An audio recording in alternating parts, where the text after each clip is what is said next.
Invito ahora a subir al señor Sok Yebom, presidente del Instituto para las Tecnologías de la Información y las Comunicaciones, IITP.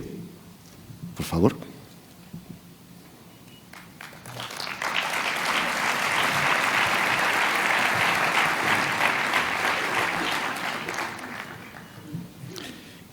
Invito también a subir al estrado al señor don Francisco de Paula Polo Yabata, secretario de Estado para el Avance Digital.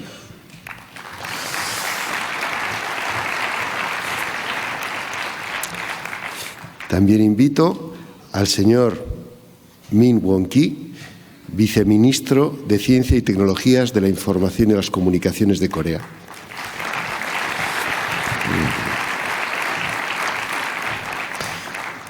Al señor don Raúl Blanco Díaz, secretario general de Industria y de la Pequeña y Mediana Empresa.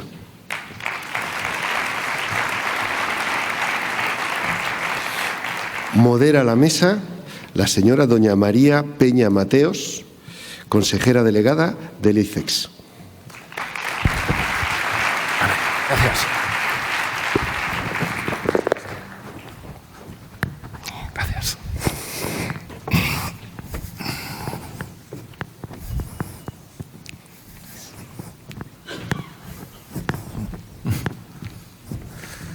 ¿Habéis dejado la esquina?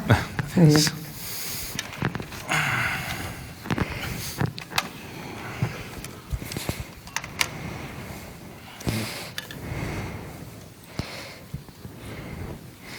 Buenos días a todos, bienvenidos a esta mesa redonda del Congreso de Industria, con el tercer Congreso de Industria Conectada, una mesa donde hablaremos de las políticas de apoyo a la transformación digital de España y Corea.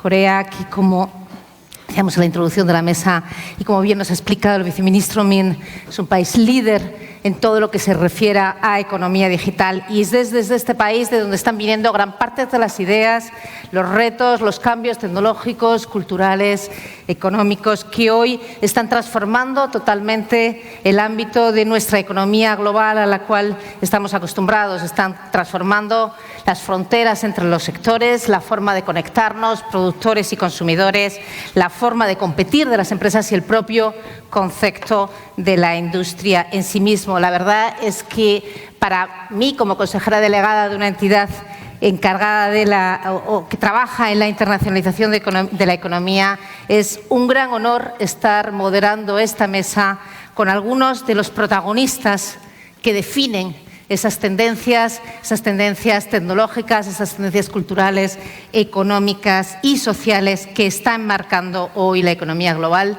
Muchísimas gracias a todos por acompañarnos. Como digo, es un gran honor para mí estar moderando la mesa. Tengo que ahora decir la parte menos agradable por parte de un moderador, que es que, por favor, tenemos muchísimos temas que hablar, muchísimas cosas que decir. Tienen ustedes muchísimas cosas que contarnos. Es importantísimo respetar los tiempos. Por lo tanto, les pido máxima concesión. Vamos a tratar de hacer el máximo número de preguntas posibles. 1, 2 rondas, lo que nos dé tiempo. Yo estoy segura que nos dará tiempo a 2 y sí les pido, como digo, concesión la máxima posible. Brevedad y concisión, y empiezo por su secretario general, Raúl. Enhorabuena. Yo creo que Lo primero es daros la enhorabuena por este tercer congreso, que ya además se va convirtiendo en un punto de referencia, no solamente interno, sino ámbito absolutamente internacional. La ministra nos ha mencionado el enorme trabajo que estáis realizando desde el Ministerio de Industria, Comercio y Turismo, al cual también ICEX pertenece, en el ámbito de la estrategia de la Industria 4.0, que afecta a todos, entiendo, pequeñas y grandes empresas, pymes, sectores tradicionales, sectores tecnológicos. No sé, me pregunto si podrías profundizar un poquito en cuáles son las principales líneas de esta estrategia y cuáles son los retos también que estáis afrontando para el futuro. Gracias, María. Gracias también al Gobierno de Corea. Para nosotros es un placer, entre las novedades de este Congreso, por primera vez tener un país invitado y que sea Corea el país invitado, porque es una referencia, como ha comentado tanto el viceministro como la ministra, en el ámbito de digitalización. Para nosotros, Bueno, tenemos varias líneas en curso, especialmente dirigidas a la PYME, donde el inicio es ver cuál es la situación de cada una de las empresas, pequeñas y medianas empresas, en qué punto se encuentran dentro del ámbito de digitalización. Ellas pueden realizar el autodiagnóstico, a partir de aquí entrar en todo lo que serían los programas de implementación de planes, diseño e implementación de planes de digitalización, como Activa 4.0 y el programa también de crecimiento PYME, que tiene mucha relación. Y posteriormente, una vez pasan esa fase, líneas de incentivos para la inversión en digitalización. Y ahí están las líneas de financiación de Activa 4.0, pero también cada vez más el resto de líneas del Ministerio introducen componentes de digitalización, tanto las líneas de reindustrialización, la nueva línea que actualmente todavía está abierta y vigente la convocatoria de I+D+I, y animo a las empresas aquí presentes a que la analicen y se presenten a esta convocatoria. Por tanto, esa línea común de la digitalización dentro de todas nuestras actuaciones. Y sin duda los retos de cara a futuro, pues actualizar todos estos programas cuando tengamos gobierno, nuevos presupuestos, y que sean programas que estén en primera línea europea y primera línea mundial. De ahí también la importancia de conocer experiencias como la de Corea y la importancia sobre todo de trabajar conjuntamente con las empresas. Nos decías antes que éramos los protagonistas y los que marcábamos tendencia. Yo creo que nosotros somos los que acompañamos en buena manera, y los protagonistas son las empresas que hoy asisten, y muchas empresas en nuestro país que están viendo cómo digitalizar sus procesos de producción, sus productos y, sobre todo, yendo más allá, sus modelos de negocio. Por tanto, del diálogo, como indicaba la ministra, del diálogo con asociaciones empresariales, cámaras de comercio, de la experiencia de estos años de trabajar con las empresas, irán saliendo nuevas líneas y nuevos programas. Gracias. Bien, Raúl, muchísimas gracias. Desde luego, claro que sí. Y además nos hablabas de, probablemente después nos dé tiempo a hablar un poquito también, porque has hablado de nuevas formas de gestión y culturas organizativas. Yo creo que eso además va a generar un impacto que tendremos tiempo de hablar también en los perfiles de demanda en las personas y en todo lo que esta nueva sociedad está demandando. Paso en cualquier caso al viceministro Min Won-ki. Muchísimas gracias por estar aquí, viceministro. Es verdaderamente, si algo tenemos que mirar cuando miramos hacia el sudeste asiático, miramos a Corea, probablemente el país más conectado del mundo en estos momentos y el primero que ha lanzado la tecnología 5G comercializada. ¿Cómo ha conseguido Corea, la República de Corea, llegar tan allá en el ámbito de los servicios, y cuáles son en el ámbito de los servicios 5G, efectivamente, y cuáles son los planes que tienen en el corto plazo y en el medio plazo? 어떤 그런 주인공의 주요 역할은 무엇입니까? Before making a response to your question, I would like to say thanks again to the Spanish government to invite Korea as the guest country. Gracias por el saludo que nos ha dado.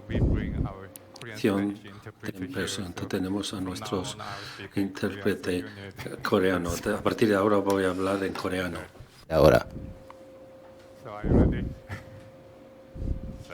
¿Estamos listos? Empezaremos.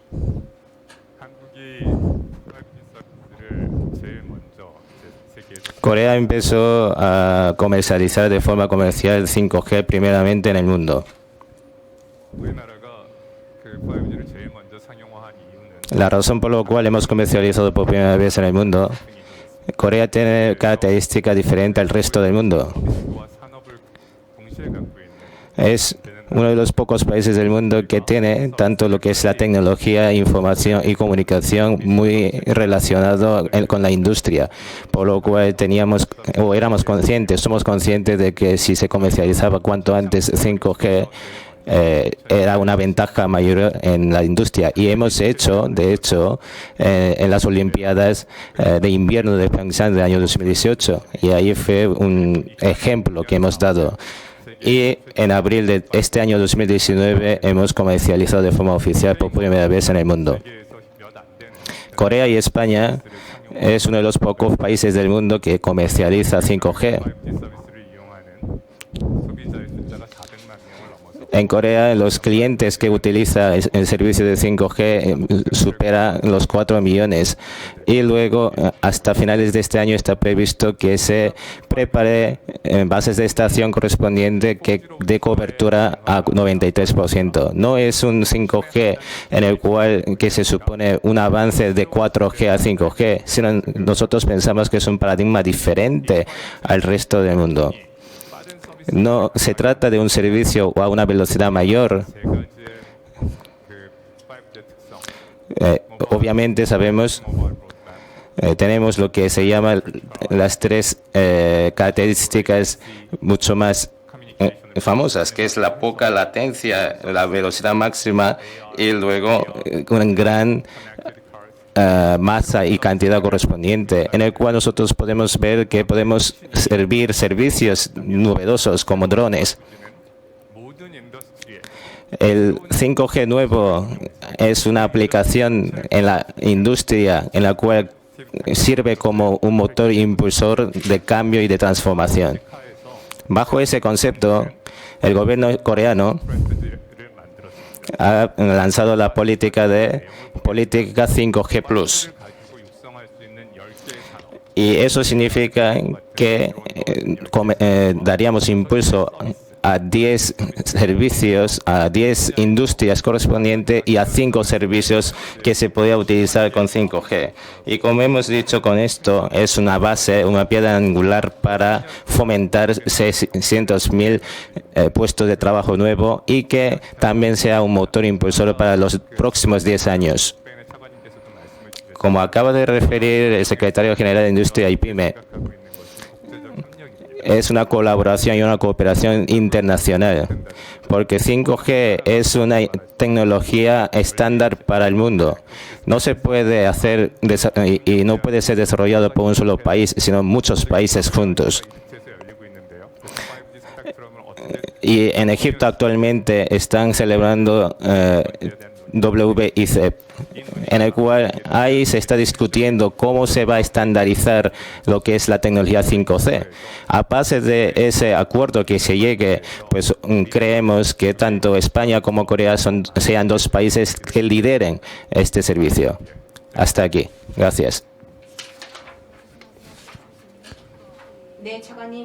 Más de 5G es importante el mundo que nos abre, todo el Big Data, la inteligencia artificial, cómo ambas se interrelacionan, más inteligencia artificial, más posibilidad de tener mejores datos, machine learning. Hay todo un mundo de aplicaciones que transforma totalmente los procesos productivos y cómo estamos acostumbrados a ver las cosas y hacer las cosas. ¿Cuáles son las políticas que están impulsando fundamentalmente en su país en el ámbito de inteligencia artificial y Big Data?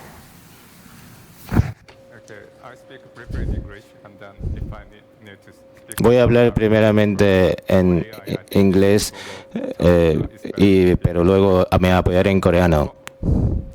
Inteligencia artificial es mejor hablar en inglés, entonces para inteligencia artificial es una oportunidad única. 5G es una de las tecnologías transformativas, pero hay nadie que niega que van a transformar nuestras vidas y cómo hacemos el negocio y cómo comunicamos con las personas y las máquinas. Esta capacidad del poder de la informática en la nube y la gran cantidad de datos permite esta inteligencia artificial y todas estas cosas. Es algo. Hemos expectado. Cuando se reunieron en el campus, Hablado de 1960. La inteligencia artificial tenían esta noción, pero realmente pasamos por ese invierno. Realmente tenían una gran visión, pero nunca entregaron esta visión. Pero desde 2016 Pero después de haber pasado el tiempo, nos damos cuenta Si ahora estamos viviendo en inteligencia artificial, estamos con Alexa y la mayoría de nosotros utilizamos los mandos por voz para los vehículos y los vehículos autónomos llegarán dentro de la década. Entonces, la inteligencia artificial es una tecnología que no podemos evitar.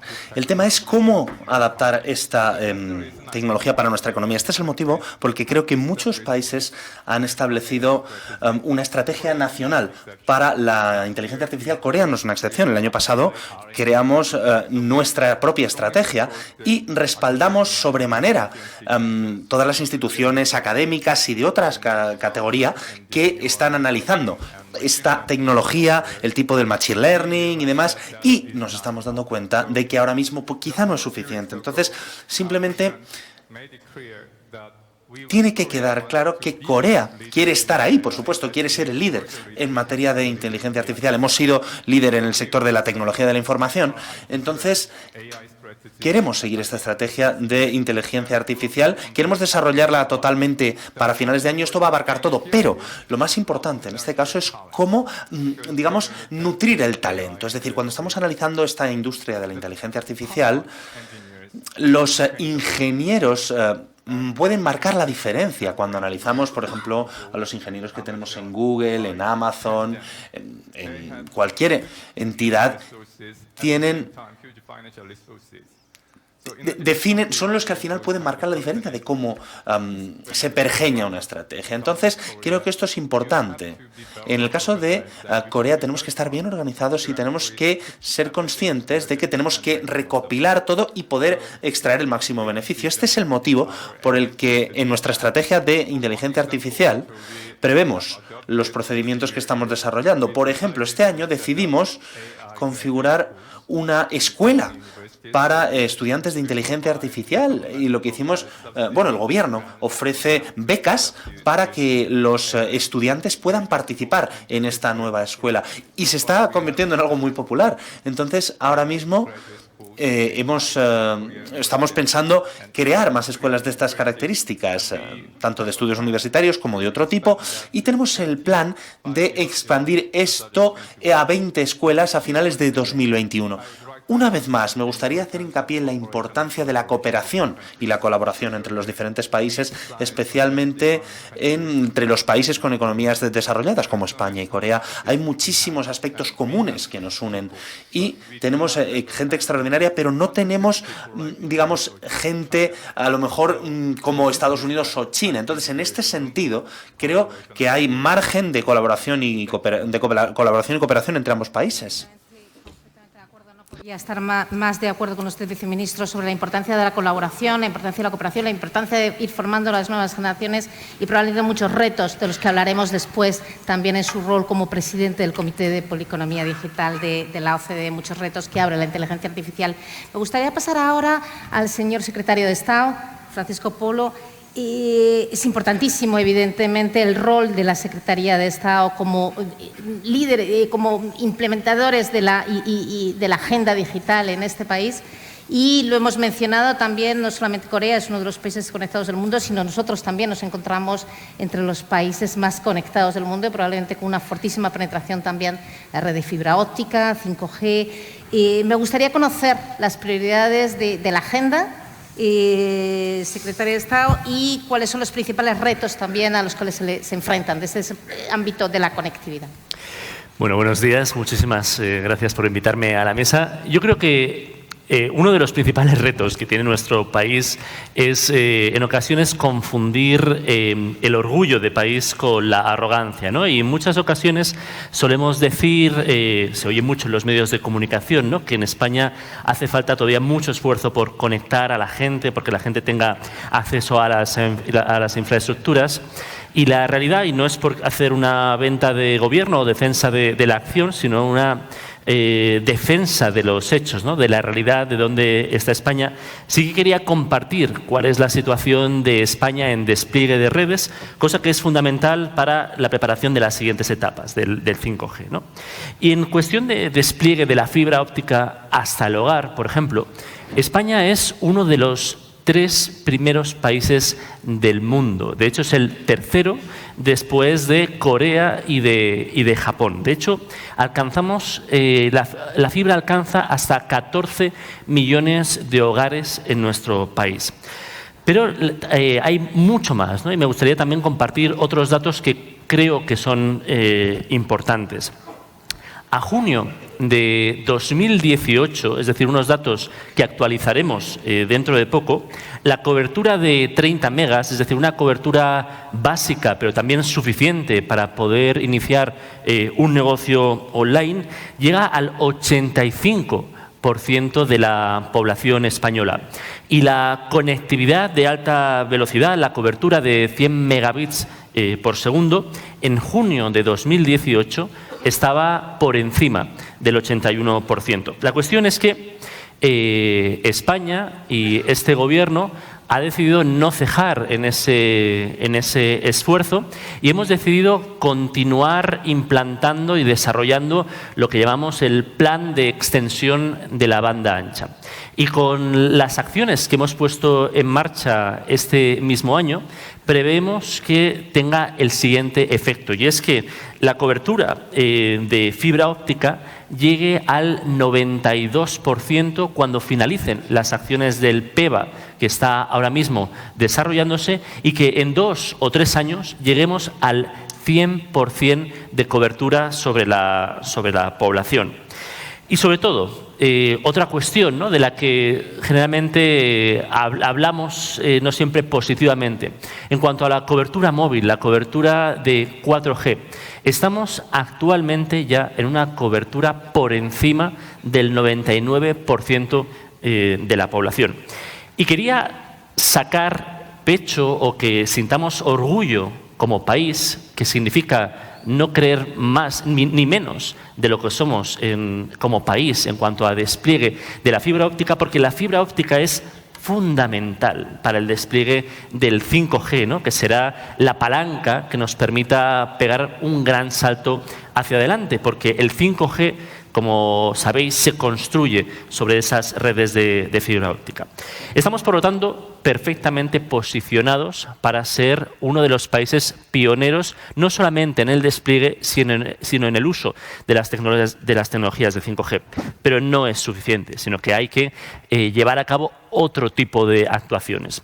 Y desde la Secretaría, en este año largo, hemos decidido emprender acciones en 3 ámbitos separados. El primero es el del marco regulatorio, y ahí destacamos 2 normas.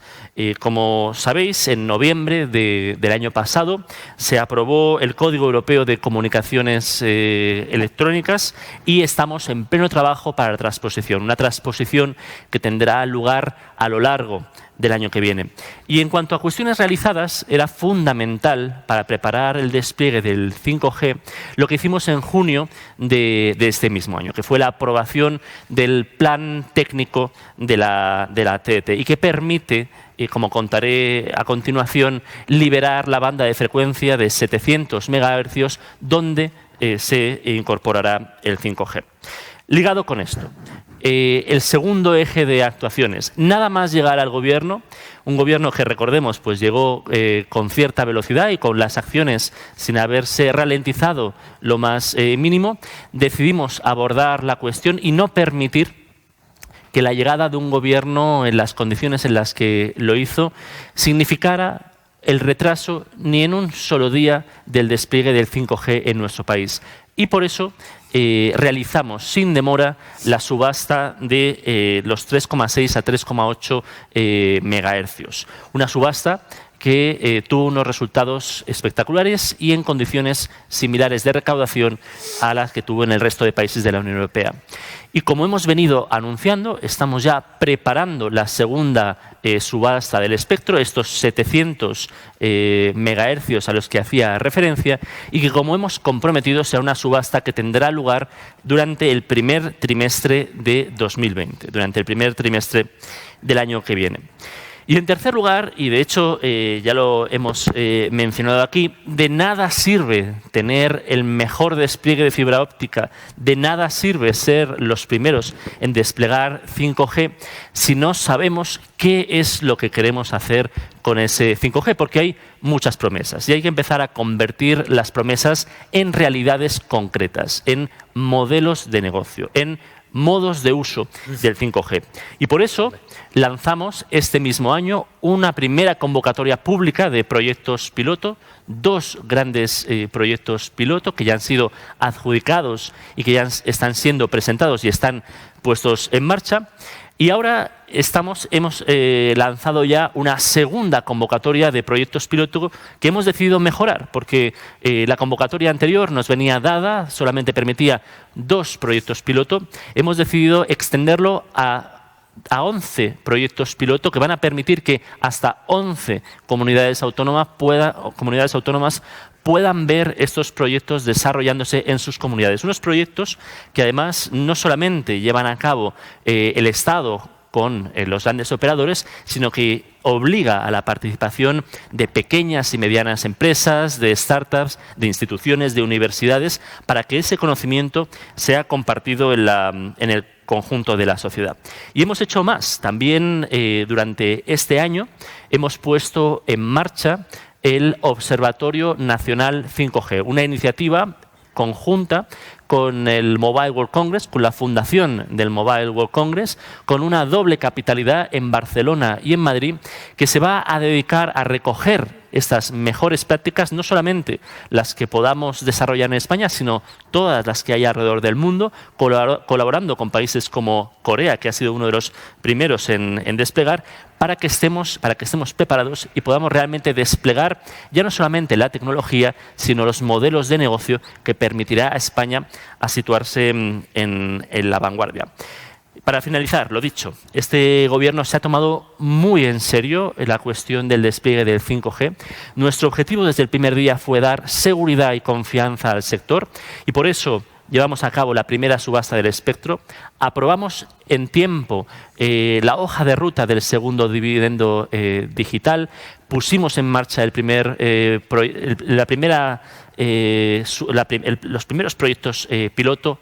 Aprobamos el Plan Técnico Nacional de la TDT para mover a las televisiones a una parte distinta del espectro y liberar para el 5G. Vamos a realizar la subasta en el primer trimestre del año que viene para cumplir con nuestro compromiso, que es que el 30 de junio de 2020 el espectro esté completamente liberado para que el 5G pueda ser una realidad en nuestro país. Muchísimas gracias, secretario de Estado. El 5G, una realidad en nuestro país que dará lugar, como bien ha dicho, a muchas formas de cambiar, muchos modelos nuevos de negocio, mucho emprendimiento digital, del cual seguro tendremos tiempo de hablar posteriormente. Paso ahora al presidente SOC, presidente del Institute for Information Communication Technology Promotion. Presidente SOC, bienvenido con nosotros. República de Corea es uno de los países, creo que en términos de GDP, en términos de PIB, el país con un ratio más elevado del mundo, en términos de I+D+I en relación con el GDP. Y además, usted es el presidente de un instituto muy especializado en tecnología de las comunicaciones. Me gustaría conocer cuáles son las principales políticas que está desarrollando la República de Corea para el fomento general de la investigación y desarrollo en general y en particular en el ámbito de las comunicaciones.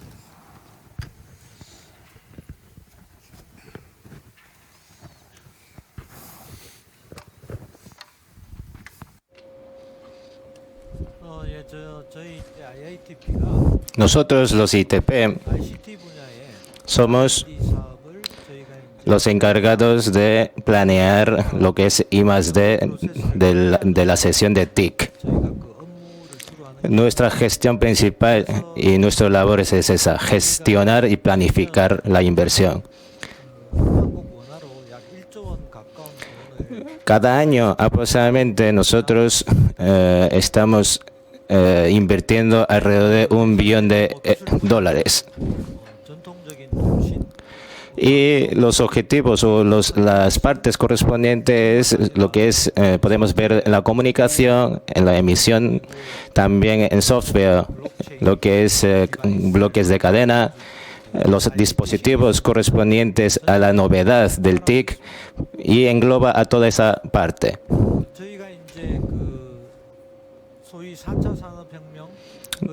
Lo que nosotros referimos como la cuarta revolución industrial, el gobierno coreano siempre se ha esforzado en revisar continuamente y en mejorar lo que es la política de I+D de la parte TIC. Y a partir del año pasado hemos llevado en marcha lo que es la política de devolución y mejora del TIC y I+D. Podemos resumir en 3 grandes puntos. El primer punto es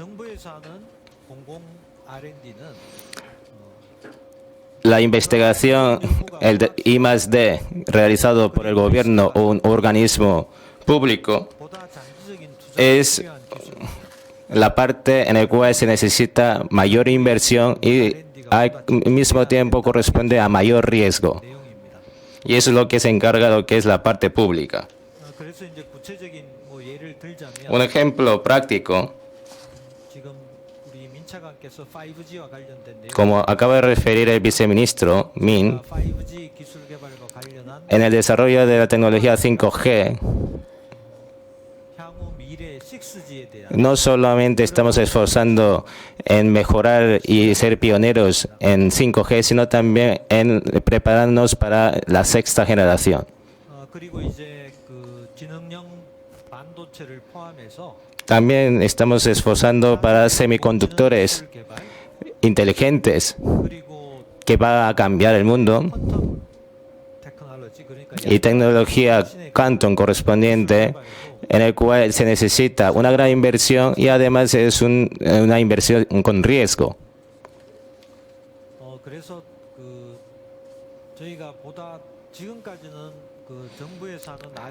A su vez de ser inseguro, es alto riesgo. Y la diferencia principal es que antes el gobierno o el organismo público invertía en los servicios o en las tecnologías más seguras. Nosotros lo que vamos a hacer es, mediante el organismo público, es invertir en tecnologías inseguras que podrían acarrear grandes costes. El segundo punto importante, nosotros de I+D del TIC no solamente se limita en ayudar la calidad de la vida cotidiana, sino que soluciona los problemas básicos del pueblo, de la población. Por ejemplo, podríamos aplicar en ciudades, en transporte, en medio ambiente, en la seguridad o en la defensa. Podríamos resumir una inversión adaptada a los 6 puntos que afecta día a día de la población. Por lo cual se realiza inversiones fuertes para mejorar el I+D de esas secciones que acabo de referir. Un ejemplo podemos poner en el caso de rescate o en caso de desastre natural, es indispensable localización exacta de la persona que debe ser rescatada y es necesario desarrollar una tecnología correspondiente para ello. También estamos muy conscientes de delitos, de ciberdelitos relacionados con delitos sexuales. Y es necesario mecanismos que defienda y sobre todo investigue de manera eficaz. También debemos tener en cuenta lo que es el fenómeno mundial llamado noticias falsas. Debemos tener también capacidad para detectar esos fenómenos. Son tecnologías que afectan día a día y por lo cual nosotros creemos que es necesario invertir para mejorar ese I+D.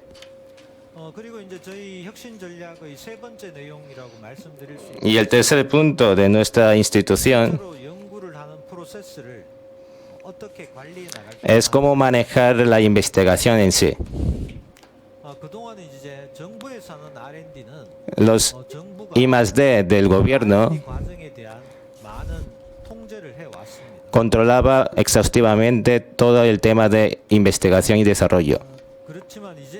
Pero hoy en día es necesario también garantizar creatividad y la independencia de los de lo que es la investigación y desarrollo correspondiente realizado por organismos privados. Y lo que debería hacer el organismo público es mejorar el proceso. Un ejemplo podemos poner, obviamente podemos poner distintos ejemplos en el cual estamos haciendo muchas cosas. Podemos poner un ejemplo en concreto. Para el I+D, el gobierno pone en marcha lo que es el tema del I+D. Entonces, el que realiza la investigación y desarrollo para solucionar ese tema, ese problema, debe discutir qué tecnología debe aplicarse y cómo debe mejorar esa tecnología, y es propuesta por parte del organismo privado al gobierno. Así, el gobierno, después de recibir distintas propuestas, las cualifica, las evalúa, elige los proyectos más eficientes y apoyan esa propuesta. Esa es la forma que nosotros llamamos I+D desafiante o I+D de competencia. Y es lo que nosotros queremos llevar a cabo más y más. De forma más concreta, en Corea, el tema más caliente en I+D, como acaba de referir el viceministro Min, relacionado con lo que es el plan de 5G+. Nuestro organismo somos conscientes de ese plan de 5G+ y estamos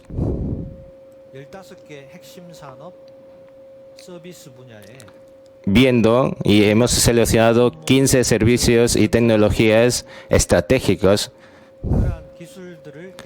para apoyar el desarrollo de esas tecnologías, y es lo que vamos a hacer y lo que hemos hecho.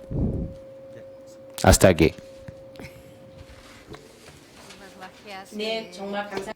Y felicidades por una visión enorme y completa de cómo el sector público puede impulsar el I+D+I, asumiendo riesgos, ofreciendo un ámbito enorme de proyectos. Usted nos ha hablado desde los delitos sexuales hasta los semiconductores inteligentes, con lo cual efectivamente cubre un amplísimo espectro, y además cómo podemos colaborar con el sector privado para cada uno asumir los roles más eficientes. No sé si después quizás tendremos tiempo de profundizar en algún otro proyecto concreto que el presidente Sok quiera contarnos.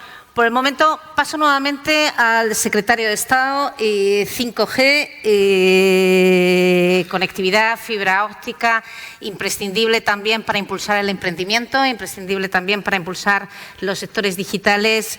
¿Qué condiciones reúne España, aparte de esa amplísima conectividad, para convertirse en una nación emprendedora, secretario de Estado?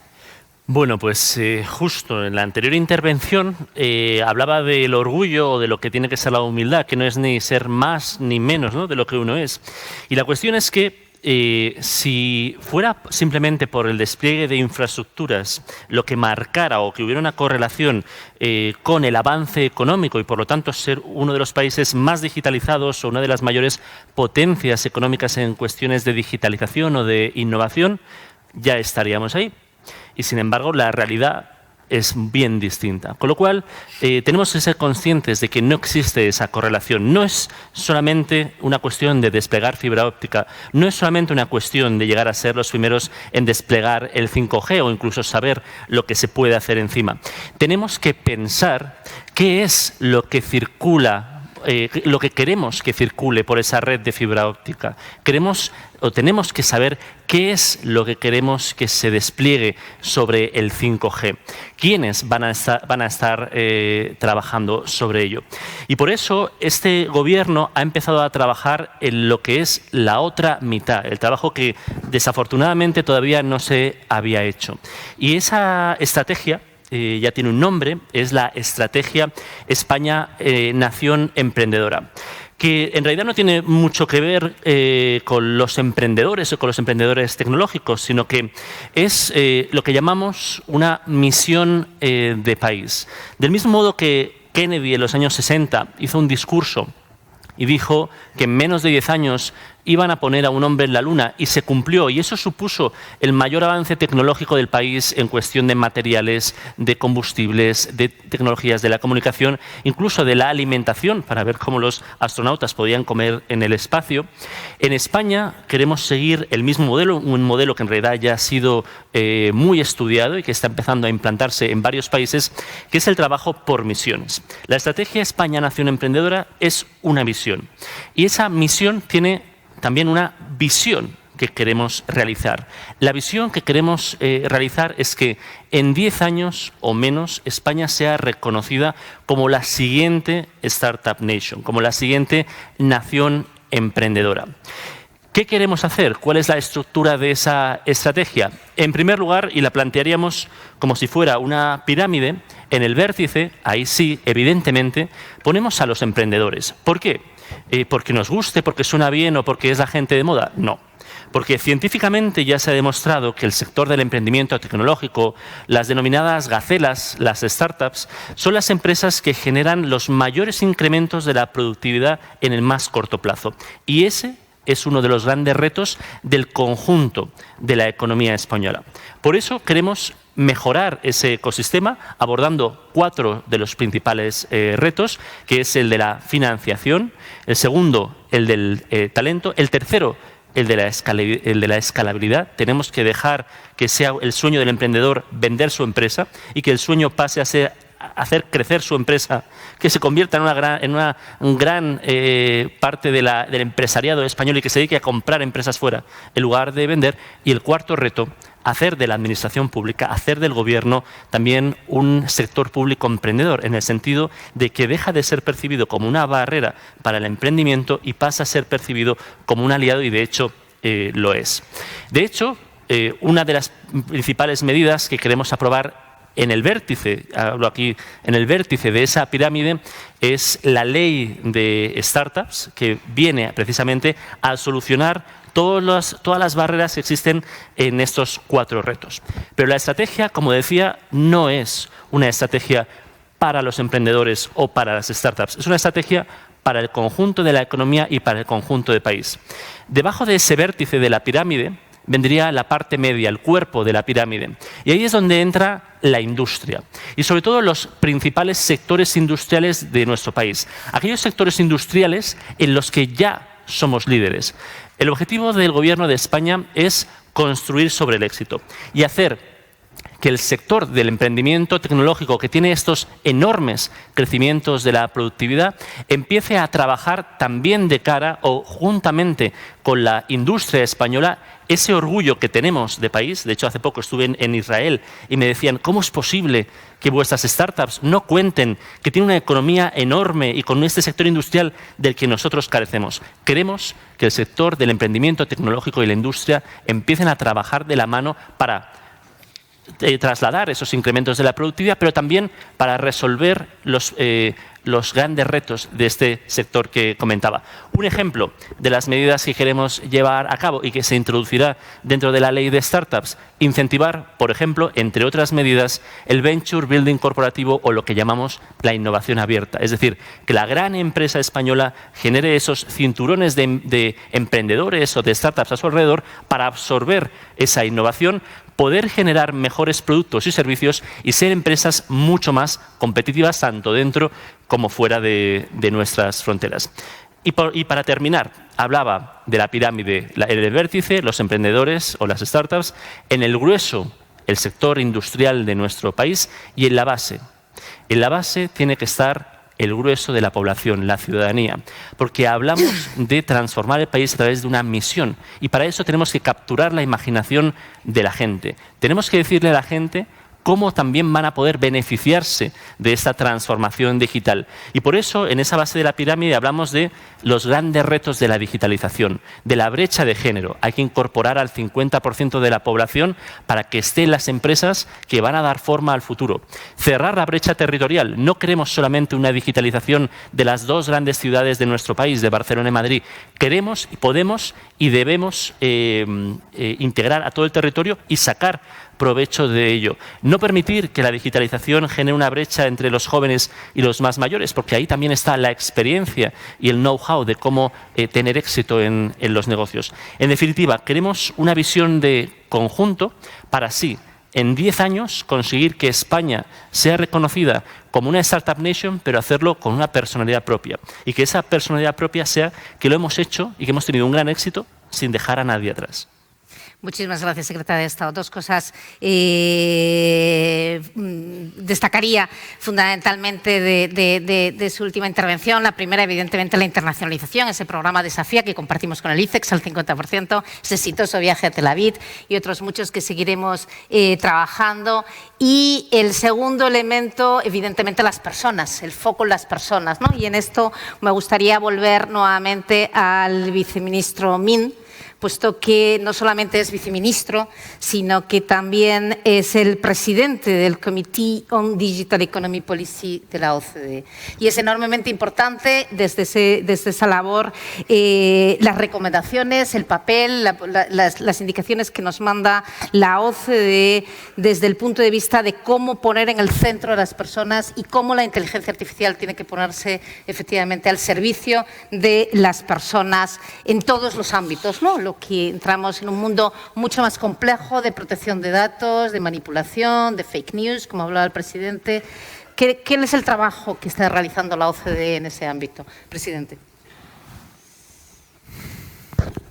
Okay, thank you very much for the question. Muchísimas gracias por esa pregunta. Bueno, porque la OCDE utiliza el inglés como idioma oficial, por eso voy a hablar en inglés, que podría ser inglés o francés, pero voy a elegir el inglés para esta ocasión. Los últimos 2 años realmente, en 2017 y 2018, la OCDE ha trabajado muy duro en este proyecto de digitalización, que es un proyecto, que era un proyecto nuevo en la OCDE, no solamente en mi comité, también en la política común. Han trabajado en esto y hubo otros 18 comités más para este trabajo. Teníamos el comité de dirección con delegaciones, miembros, incluyendo los participantes de la industria como Google y Facebook. Hemos trabajado conjuntamente para desarrollar un marco de política y para esto los gobiernos tenían que aprovechar al máximo esta transformación digital, no solamente para el crecimiento, sino también para toda la población. Entonces, la OCDE realmente ha publicado este informe dando forma a la política, detalla la política y las recomendaciones son que realmente los gobiernos tienen que tener una visión global un enfoque global para dirigirse a todos los retos en este proceso de digitalización. Si nos centramos solamente en una cosa, realmente no se puede resolver todo el tema. Entonces, a veces tienes que llegar a un punto medio. Vamos a ver este tema de la economía compartida. Cuando vemos Uber o Airbnb, cada país, incluso cada ciudad, tiene una posición distinta. Entonces, hay un conflicto de interés y estas tecnologías realmente son disruptivas, realmente. Entonces, no es bueno para los políticos cuando quieren apoyar estas nuevas tecnologías. Cuando hay una elección, Corea no es el único país que tiene estas dificultades. La mayoría de los países de la OCDE sufren estas dificultades. Mientras tanto, sabemos dónde crece la tecnología y es algo que no podemos evitar. No nos hemos adaptado realmente a estas nuevas tecnologías. Y esto nos lleva al debate sobre la inteligencia artificial. En paralelo con este proyecto, la OCDE también ha trabajado muy duro para poder traer recomendaciones de inteligencia artificial de la OCDE. Hemos establecido un grupo de expertos para IA y este grupo estaba compuesto de académicos de Harvard, MIT estaba ahí, representantes de Google, Facebook, IBM, Microsoft también estaban representados en este grupo y las sociedades civiles también y los gobiernos también estaban ahí representados. Y yo tuve el privilegio de presidir este comité. Tuvimos 4 reuniones, dos en París, uno en MIT y otra reunión en Dubái para poder tener un borrador de recomendaciones para la inteligencia artificial y ha sido adoptado por la OCDE. Entonces, en una línea oficial, esa recomendación también estaba apoyada por otra reunión, pero a lo que voy es esto. Ya han visto muchos principios de inteligencia artificial y otros. Y estamos trabajando en este tema. Pero el tema crítico aquí es, aunque tengamos este tipo de pautas y recomendaciones, no tenemos el marco para traducir estas recomendaciones en la legislación y la política como usuarios. Entonces, los países de OCDE están trabajando para poder transponer estas recomendaciones en el programa de políticas nacionales. Entonces, esa sería la fase 2.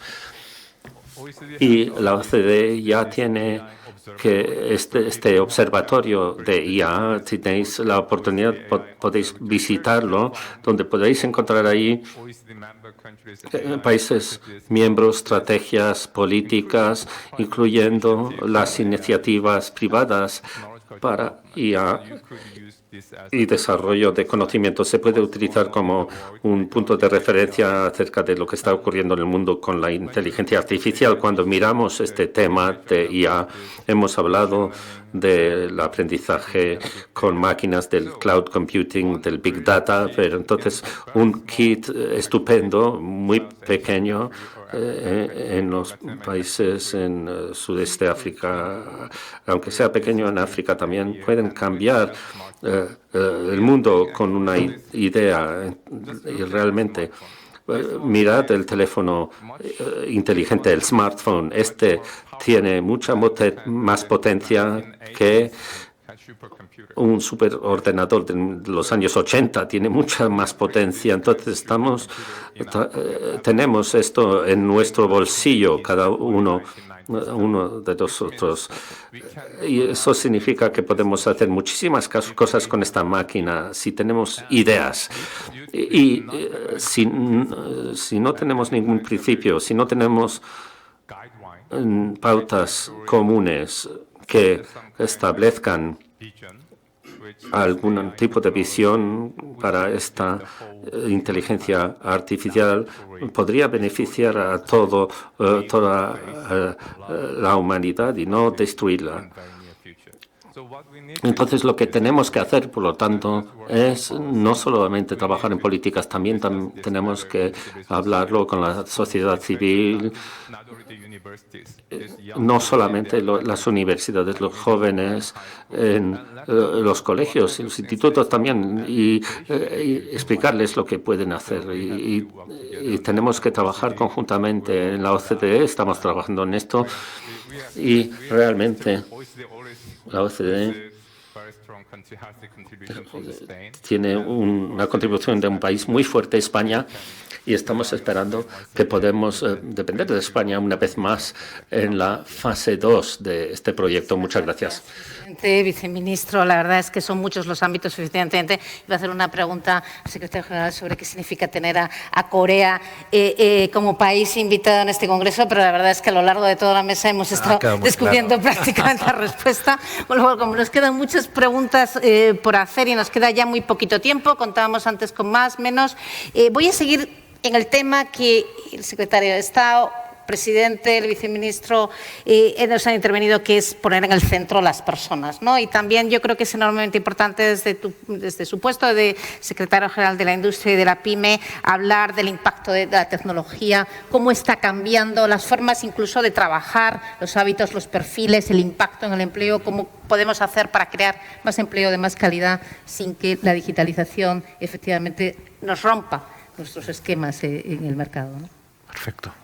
Pues sí, el papel de Corea y por qué Corea es país invitado, creo que los dos ponentes lo ejemplifican y todo lo que se ha explicado también en los discursos iniciales. Por lo tanto, como decía, estamos encantados al respecto.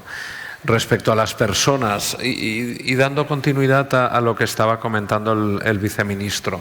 Cierto, llevamos en nuestros bolsillos un smartphone que es comparable al primer supercomputador que hubo en España. El principal supercomputador es el Barcelona Supercomputing Center, que es el Centro Nacional de Supercomputación, y el primero que hubo es un centro muy curioso dentro de una capilla que era el antiguo rectorado de la Universidad Politécnica de Barcelona, y el primer supercomputador que hubo, es cierto que ahora tenía una capacidad similar a lo que ahora llevamos aquí. Si uno visita los antiguos ordenadores, que ahora los tienen allí guardados como en museo, es tremendamente interesante, y ahora de hecho están trabajando en computación paralela, que básicamente, no soy economista, no soy ingeniero, pero es muchos móviles trabajando en paralelo, con lo cual, y con una dimensión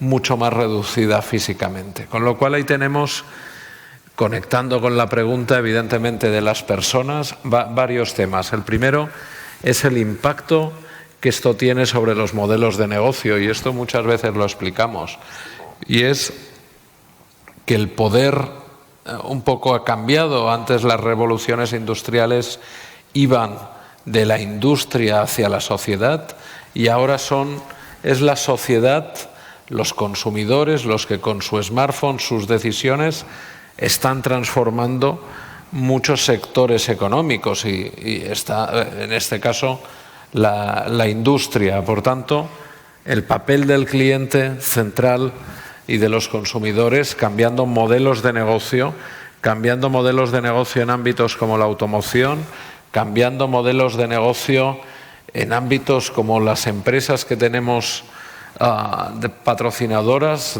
Luego podremos hablar con ellas por la tarde, pero hay empresas agroalimentarias que nacen de mundo tradicional, producir galletas, el caso de Siro, y actualmente están tremendamente especializadas en la gestión del dato y la economía del dato, y todo ello lo aplican a su proceso de producción, a su producto y a su relación con los clientes en los diferentes mercados globales, con lo cual el impacto sobre los cambios de modelos de negocio, y ahí las personas con las decisiones que tomamos somos centrales.